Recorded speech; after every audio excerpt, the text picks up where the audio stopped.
There's been a panic over a possible compromise of sensitive personal information following the data breach of Experian. Experts say, however, that cybercriminals are aware of the ease with which they can register lookalike domains and launch sophisticated attacks impersonating trusted brands that are nearly indistinguishable from the real thing. For more on this now, we are joined by Brian Pinnock. He is a cybersecurity expert at Mimecast.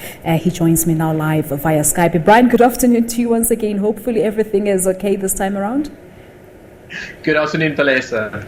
All right, so let's just get your take. What do you make of this latest incident? A bit confusing because now the system has been compromised, but it's said that it wasn't hacked. How does it work? So this is actually quite an interesting story, Palesa, and it's starting to, it's still unfolding. When I first heard the story a few days ago, my initial reaction was, another day, another data breach. I didn't think too much of it. As it turns out, what's being revealed just in the last few hours is that Experian actually lost their data in May this year. They only detected it nearly 2 months later and then spent a good few weeks before they then revealed that to the retail banks and organizations that could have been heavily impacted, and then finally only the consumers. So it's been quite interesting how this whole thing has played out. They're making the claim that only consumer, the information concerned was publicly available information, but we don't have a good handle on exactly what that information is. There are some reports that some of that information is personally identifiable information, so not confirmed yet, but things like ID numbers, things like email addresses, physical addresses, all of the kind of information that could actually be used for all kinds of nefarious purposes.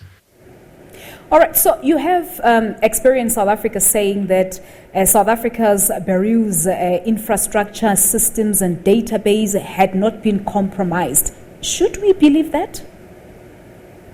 Yeah, I think in this instance you can. There's various forms of data breaches. Not all of them involve any form of sort of tech whiz kind of hacking. Something that we call social engineering in cybersecurity, and essentially it's nothing more than fraud. Really what people do is they're very clever. They come along and pretend to be somebody they're not. In this case, what we're starting to get a sense of is that somebody was impersonated, and Experian gave that person who they thought was the correct person the data, and it turned out actually to be an imposter. And they only discovered this later on, nearly 2 months after the fact. So it doesn't sound like this was a high-tech hack. It sounds like it was simply a case of what we call social engineering, hacking the human being.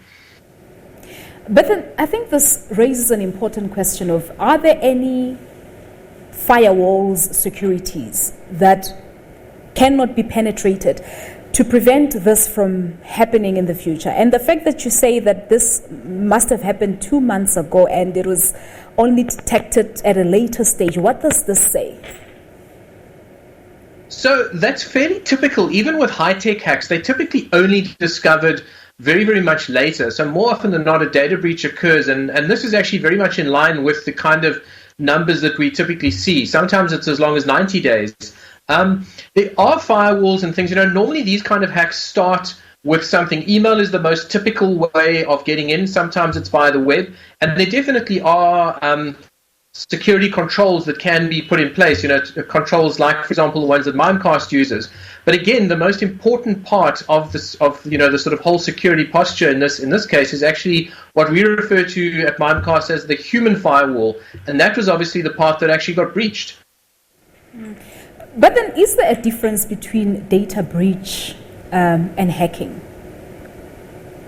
So, just about all forms of technical hacking have some form of data breach if there's data exfiltration. Essentially, all a breach is when a company loses control of their data in some way. So that could be via a technical hack. The data could be what we call exfiltrated, and in other words, taken out of the organization, via electronic means.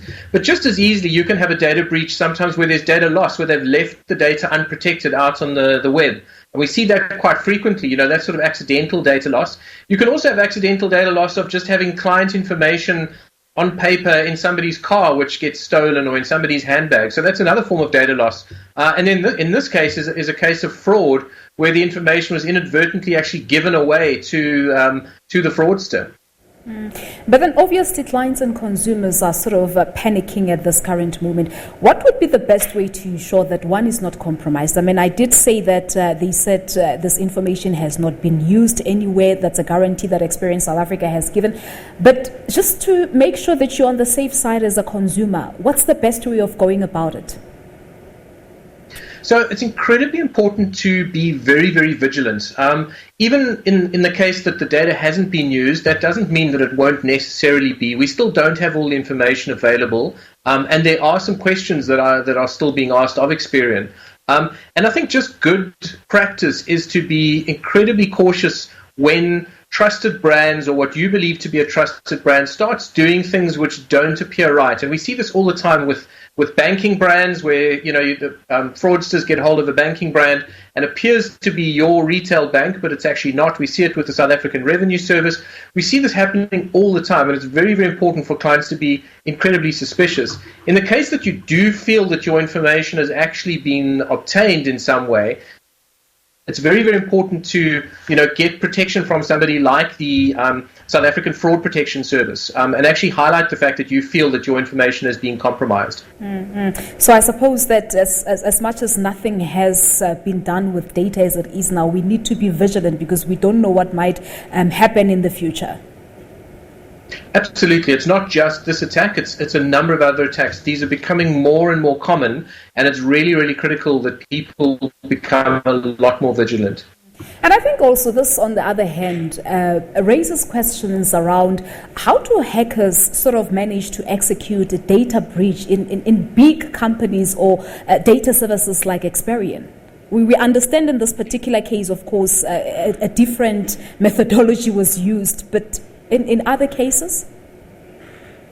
So in other cases, it's more often than not email we find is actually the number one way that organizations get hacked. What happens is a phishing attack gets sent through. Sometimes it happens via websites, what we call a watering hole attack. You think you're going to a website that is a trusted website, but it turns out not to be.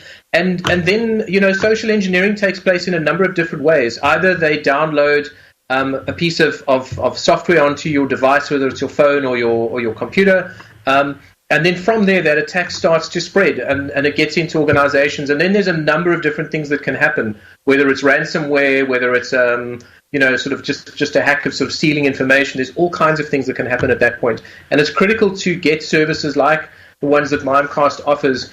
And then more importantly, to get your end users to be trained. We've done some research recently which shows that end users that have cybersecurity awareness training are 5 times less likely to fall for these kind of phishing attacks than end users who haven't had that same training. So we've seen statements from other banks. They've already issued statements giving that assurance to their clients that they shouldn't worry. But some have been very quiet, which I think in return sort of exacerbates the fear and the confusion and the panic that consumers have. SABC, on the other hand, saying that they're still investigating this matter. Yeah, and I think it's important that we wait for those results to come out. I mean, Experian has said that the information SABC initially released was not correct, but I think it's important to find out exactly what has happened. And then once we know what's happened, I think it's important to also know what kind of information has actually been lost, because, what Experian has said is not necessarily, or it's, publicly available information. You may not consider that to be publicly available. Your ID number, for example, or your email address. In a lot of cases, that's not publicly available information.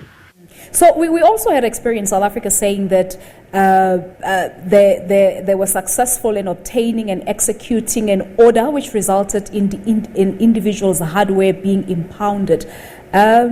Is that sort of comforting enough? No, I think it actually raises more questions. If all the information was simply publicly available information, why did Experian go to all the trouble to execute what they call an Anton Pillar order, which is a search and seizure order, which, to get that information back? If it was simply publicly available, there would have been no need to do it necessarily. So I think there are a lot more questions that need to be answered. And certainly the only thing we can do as consumers right now is stay very, very vigilant. And as companies, make sure that we train our end users and that we have the necessary cybersecurity tools to prevent these kinds of things from happening. Right. But this, of course, is a developing story, Brian. I'm quite certain that we'll have you back here on the show as the developments unfold. Thank you so much for coming through. Thank you very much. Thank you. Brian Pinnock is cybersecurity expert from Mimecast, talking to us about a possible compromise of sensitive personal information. As I said, this is a developing story. New developments every hour coming through. We'll certainly be keeping a very close eye on this issue.